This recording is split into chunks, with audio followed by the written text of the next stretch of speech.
Hello, my Bill 1000 Nation. How's everyone doing today? Hopefully everyone's having a great day. If not, I hope it gets better from here. We are back with another That Chapter. This one was titled The Case of Heather Elvis. It's actually suggested to me by a subscriber, so I'm excited. I love it when y'all suggest shit. It makes for a good day. All right, I'm really excited to get into this story. If you guys are excited as I am, go ahead, turn them lights down low, put on something comfy, cup with someone special. Let's get creeped out. Yeah. Yeah. I have a feeling we're going to be... No. Let's not get creeped out. Let's get...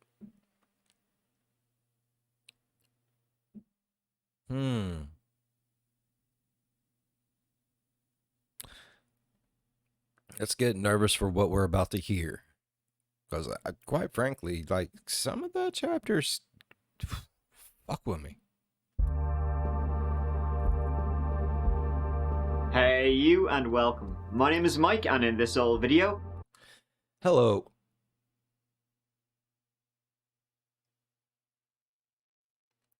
Hello, Mike. How are we doing today? It's a little chilly here, so, you know. Trying to stay warm. It's cold. It really is cold here. What we're going to do is we're going to look at the solved, kinda, not really though, more unsolved, disappearance of Heather Elvis. Heather Elvis went missing on the early morning of December 18th, 2013 in South Carolina. Leading up to her disappearance, she was having an affair with a married man, Sidney Moorer, but the relationship ended a couple of months before she... We've heard this. We've heard this. It was on a different channel, but we've heard this. I don't remember Coffee House Crime. If I can find the video, I'll link it somewhere. If I can't, I won't. Went missing. And when Sidney's wife found out... Oof. Sidney's wife, Tammy Moorer, man, she's a crazy person. And the day Heather went missing, she was due to meet up with Sidney. In this case, there is some very interesting footage, interviews, and texts. So, let's hit the bricks.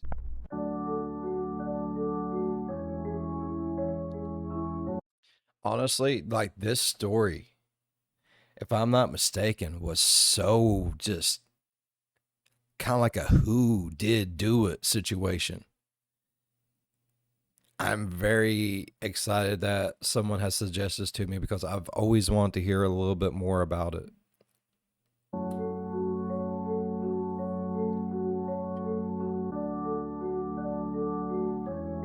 Heather Rachel Elvis, I'm pretty sure it was the married couple, was born on June 24th, 1993 in Horry County, South Carolina.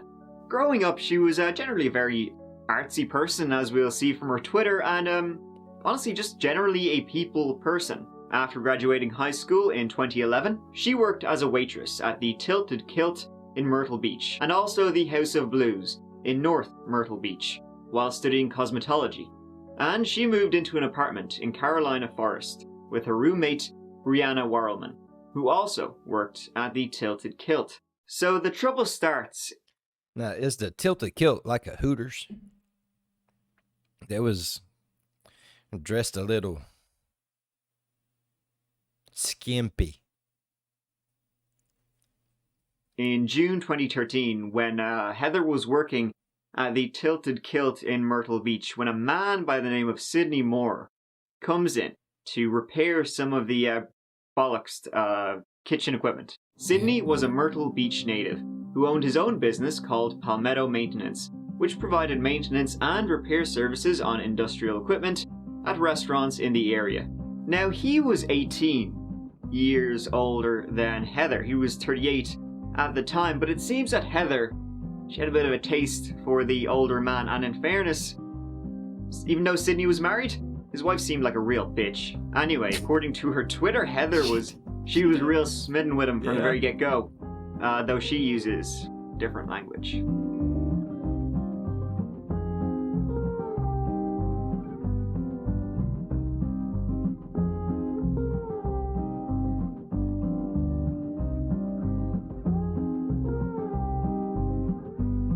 Lord have mercy. Did you read that shit? Yeah, it's all coming back to me now.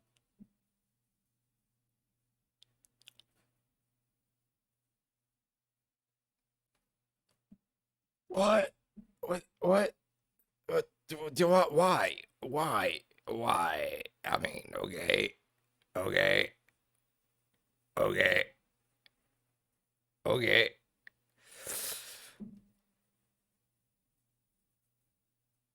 I didn't know girls talked like this.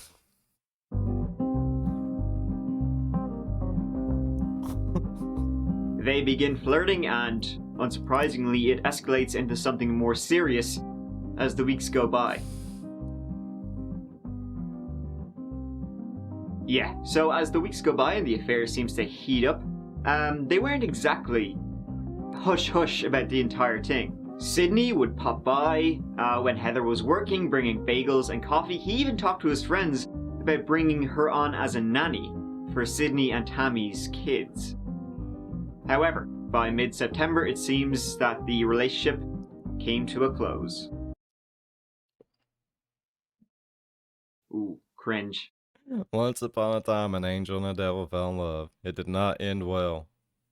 But it didn't end there, because in October, Sidney's wife, Tammy, she learns a little something. I'm actually genuinely surprised it took her this long to learn about the affair, because Sidney and Heather were not keeping it hush-hush.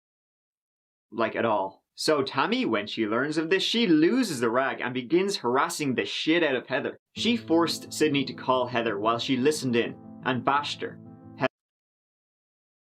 If I'm not mistaken, this lady here, she was a real piece of work. Like, if I'm not mistaken, like whenever we did this video on Coffee House Crime, I was just like, oh my god, the whole time. Heather's roommate Brianna was there for the call, and he reportedly said such things as she was nothing to him, just someone who spread their legs. Lovely stuff. Tammy would also send Heather texts and pictures of herself and Sidney having sex. Oof, nobody needs to see that, come on. Tammy would password protect Sidney's phone, so only she could use it. She handcuffed him to the couple's bed every night, and accompanied him wherever he went outside the house. Tammy also made Sidney get her name tattooed on his stomach, which is totally normal behavior. And Tammy just continued to harass Heather, even though the relationship was ended. I suppose she's right to be pissed. Just all around the clock sending just awful messages. Tammy tried to get Heather fired from her job at the Tilted Kilt, calling the restaurant regularly and telling them her husband would stop repairing their equipment as long as she continued working there, which resulted in Heather losing hours. On November 5th, the last time Heather saw Sidney, well, that we can confirm, Heather retweeted this joke. And I guess Tammy, she didn't like that. On November 19th, Sidney, Tammy and their kids, they left South Carolina to go to Disneyland for a vacation. Tammy just loved Mickey Mouse, all that shit. They returned on December 11th. Now around this time, Heather seemed to be doing really well. Seems like she had finally kind of gotten over her relationship with Sidney. She had just gotten a new job working in a beauty parlor. She had started going to church regularly with her best friend and roommate Brianna. Things were looking up. One thing though, she was putting on weight. Like, baby weight. Co-workers at the Tilted Kilt noted her uniforms had gone up 3 bra sizes. Heather was concerned she had become pregnant, possibly by Sidney. Her manager at the Tilted Kilt said she had taken 1 pregnancy test, which came back as error. Either the pregnancy test was broken, or, more likely, she was going to have a robot baby. As you can imagine, when the rumors started to spread around... Yes, he is 100% right there. That is exactly what that means. And Tammy may have learned of them. Oh man, that would just drive her even more crazy. So around this time, around mid-December, Brianna left to go and spend the holidays with her families down in Florida, so Heather was left alone in Carolina. On December 17th, Heather texted Brianna and told her she was going out on a first date with a man she had met named Stephen Schiraldi. Alright, so listen up folks, now we're going to talk about the night she disappeared and we'll go through a rough timeline of what happened. So, Oh, according boy. to Brianna, this was Heather's first official date since she ended her relationship with Sidney, and Heather was excited to go. At 10 p.m. that night, he drove her around in his car looking at residential Christmas lights in the area. They later drove to a parking lot, where he taught her how to drive his manual transmission vehicle, and she sent this picture to her dad. Stephen then dropped Heather off at her apartment at about 1:15 a.m. At 1:19 a.m. that night, or rather that early morning, Sidney was seen on surveillance video at a local Walmart buying a pregnancy test. I wonder for whom. 20 minutes later, a call was placed from a payphone to Heather's cell phone, lasting 5 minutes. Heather then called Brianna in Florida, saying Sidney had just called. He was planning to leave Tammy and wanted to meet with her. And Brianna said, rightly, "Don't go to him, what are you doing?" Apparently Heather was extremely upset during this call, as you can imagine. Then, at 2:29 a.m., Heather's phone attempted to call the payphone that Sidney had used, but no answer.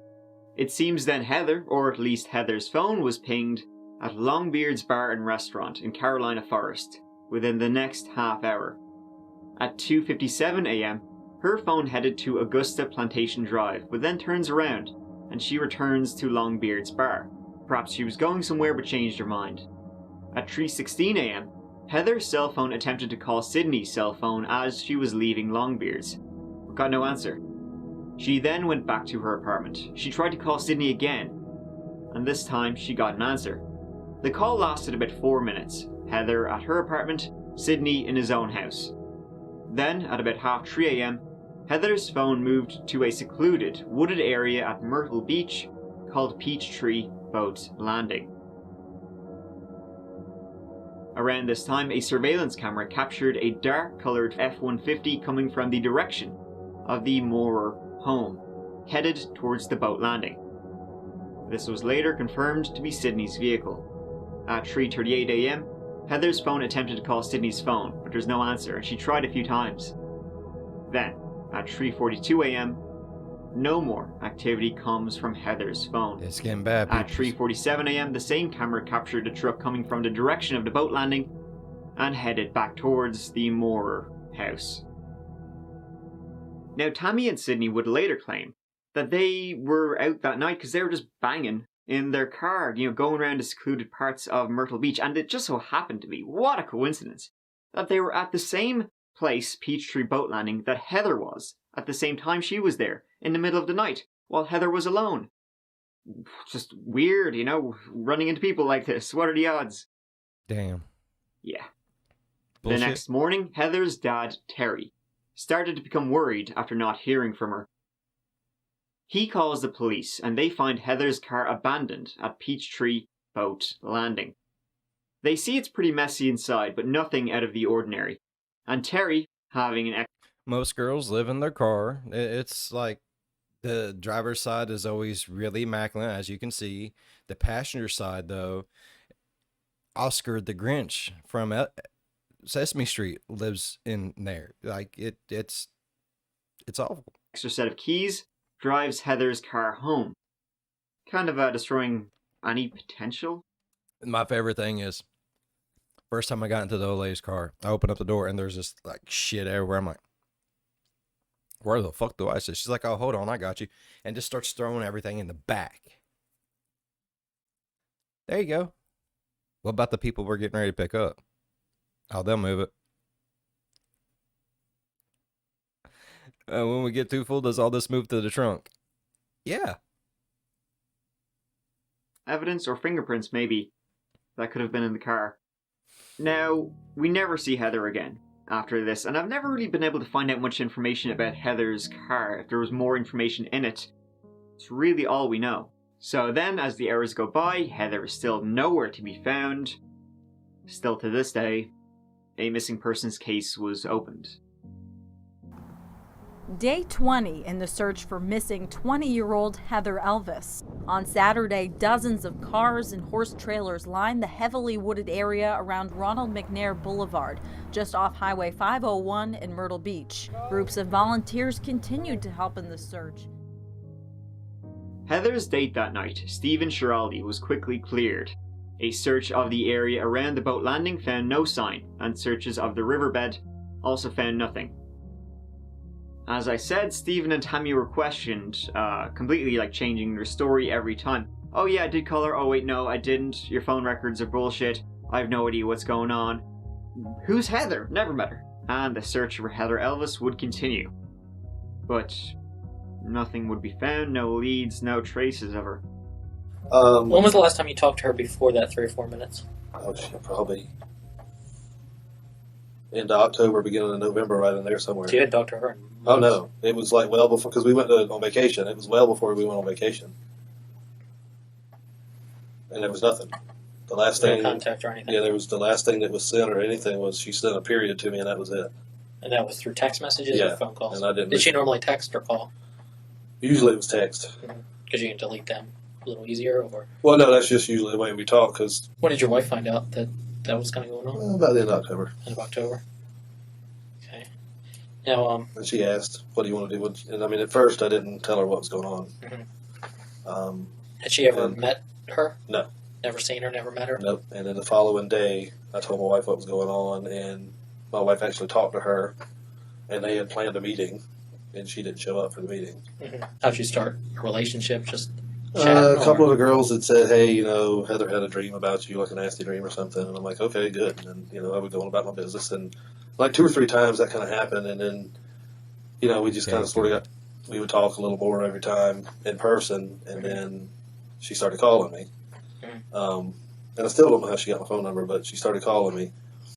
I just think it's hilarious. And, hey, she had a wet dream. Okay, good.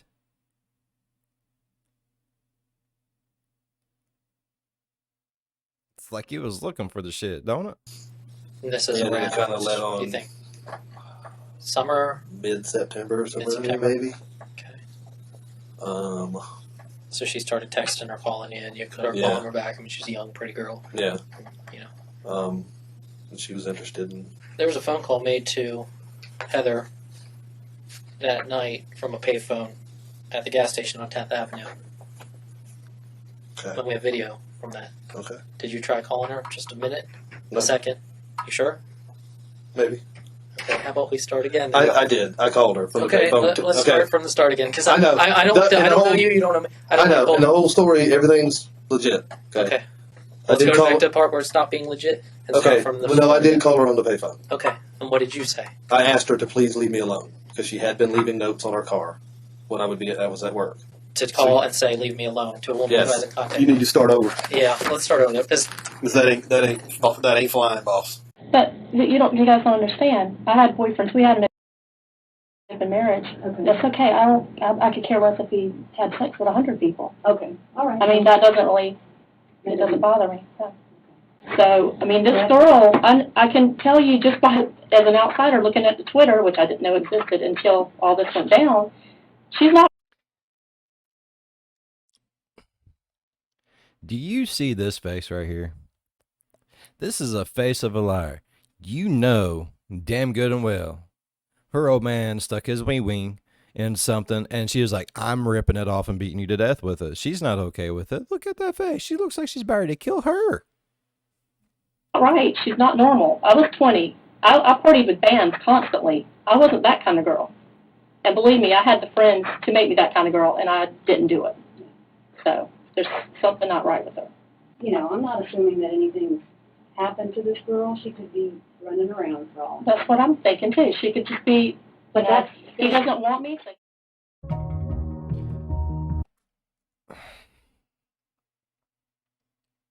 We getting 2 old hens in here just clucking away about this poor young girl. Like how she could. I really hope that the one lady was just trying to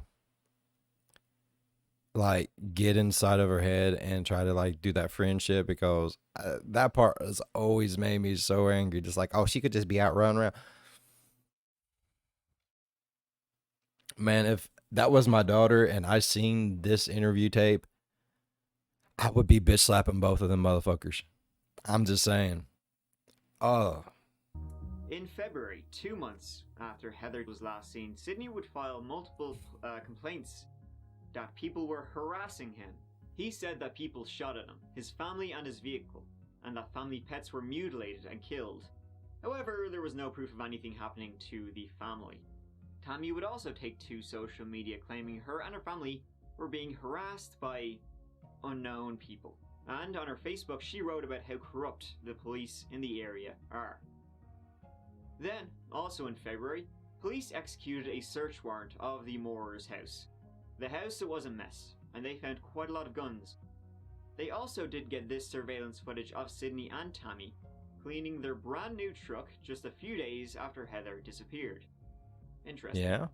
People clean trucks. It After happens. an 11-hour search, both Sidney and Tammy were arrested and charged with murder, kidnapping, obstruction of justice, and 2 counts each of indecent exposure. These coming from the sexually explicit images found on their phones that were taken in public places.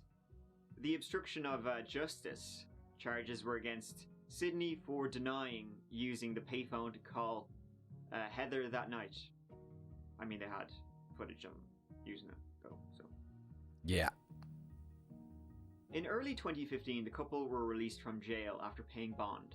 Heather's family, they weren't best pleased about that because they said they should be kept in jail because they had started to receive like death threats and stuff from the people who supported the Moorers' claims that they were completely innocent and that there was some kind of conspiracy going on. You see, a lot of people in the community actually stuck by Tammy and Sidney due to the way they were able to portray Heather on social media, you know, kind of slandering her, saying she was a crazy, stalking man-stealer of a woman, and that they were completely innocent. They were just trying to be a family, and then Heather comes in, and then, you know, they would say she got what she deserved, that kind of shit. The court required Sidney and Tammy to agree to GPS monitoring of their whereabouts, and to stay 5 miles away from the Elvis family home at all times, and to avoid interacting with any of them on social media.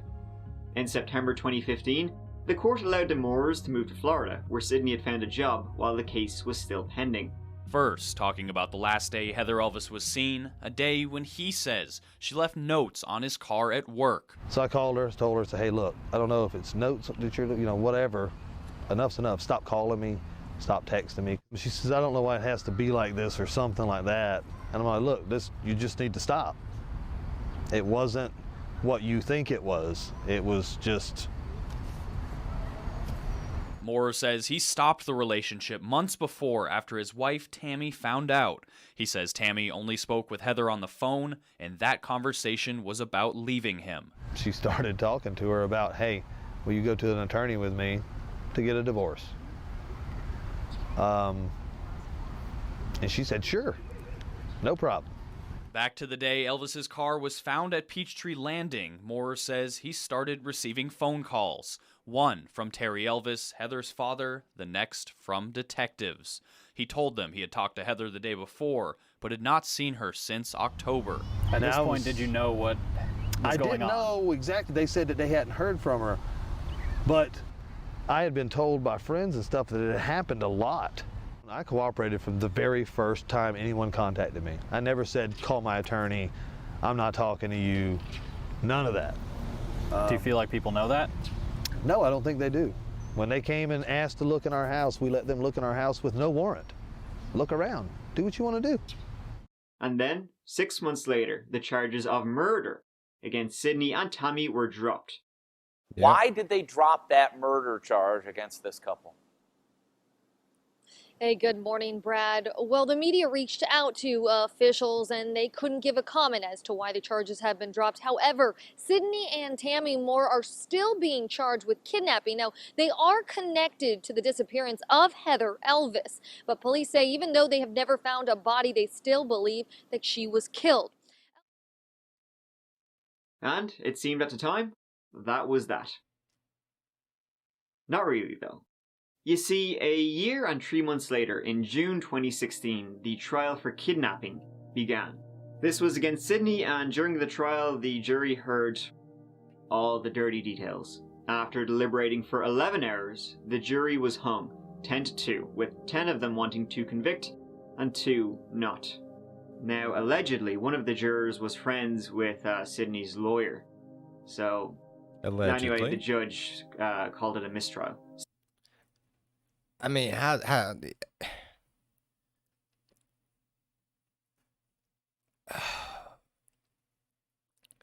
I don't know how I feel about any of it, bro.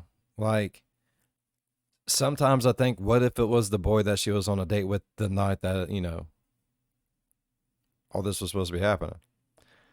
What if it was the couple? What if it was just a lady? What if... Oh, this one melts my fucking brain. Sidney would also continue to spout shite on Facebook.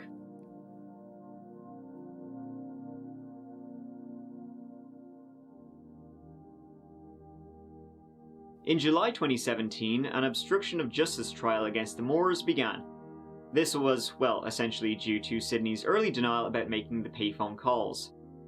And I mean, the reason he had made the calls on the payphone to Heather, rather than using his cell phone, was that he removed all the cards from his cell phone so he couldn't be tracked. Sidney was convicted and sentenced to 10 years in prison, the maximum for the offence. In April 2018, a grand jury indicted Sidney and Tammy on a single count of conspiracy to kidnap. As the first trial was a mistrial, essentially it started up again. In October 2018, Tammy went on trial for the charges. After the 11-day trial, the jury convicted Tammy. After 4 hours of deliberations, she was sentenced to 60 years in prison. And then, in September 2019, Sidney Moorer was convicted in the kidnapping of Heather Elvis, just like his wife. If I could give them closure, I would.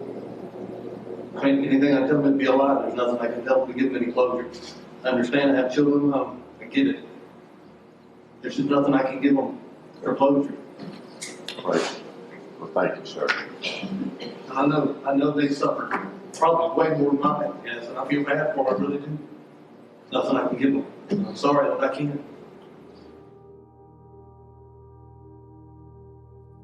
But neither Sidney nor Tammy have ever said what actually happened to Heather Elvis that night, and they both continued to maintain their innocence, saying never had anything to do with it, don't know what happened to her. And, unfortunately, no one has any idea what happened to Heather. There's never been any leads or traces or evidence or anything, really. I mean, we obviously suspect Tammy and Sidney, but how can we prove it? Who knows? It's fucked. We get back in the back room, and Terry put his hands on my shoulders, and he said, "Now what?" And I said, "Exactly. Because this is over, but we still haven't found Heather." And it's like I was telling the judge, there has to be something more. There has to be something more that we can hold over their head to make them talk. There's got to be some kind of an incentive. It was so hard to walk out of the courtroom knowing that that might be the last time we get to do anything in that way. And it's scary. Though apparently the Moorer's lawyer is filing a lawsuit against the police department, as the defense claim they know what happened and that the wrong people are in jail. I find that highly unlikely. I do too, but man, what if it wasn't them, Thank though? you so much for watching. I really appreciate it. I really appreciate you having me, Mike. No, but for real, what if it really wasn't? What if it was just like one of those wrong places, wrong times, like everything looks shady as shit, but in actuality it wasn't? I mean, what if it was someone else? Like, they are literally putting all their effort into these two fuckers. I mean, I don't blame them. They look shady. They look guilty as shit. I would do the same thing. I am totally judging a book by its cover right now. 100%. Yes. But what if it wasn't? They're still doing everything in their power to make it look like it is. Like, what if it actually wasn't, though?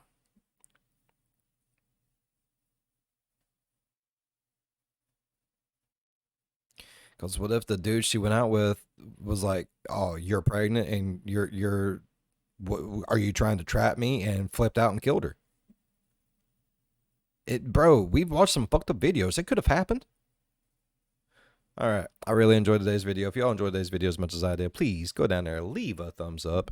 While you're down there going over, slap that subscribe button. Become part of the Bill for 1,000 Nation. We do some crazy shit here. Yeah.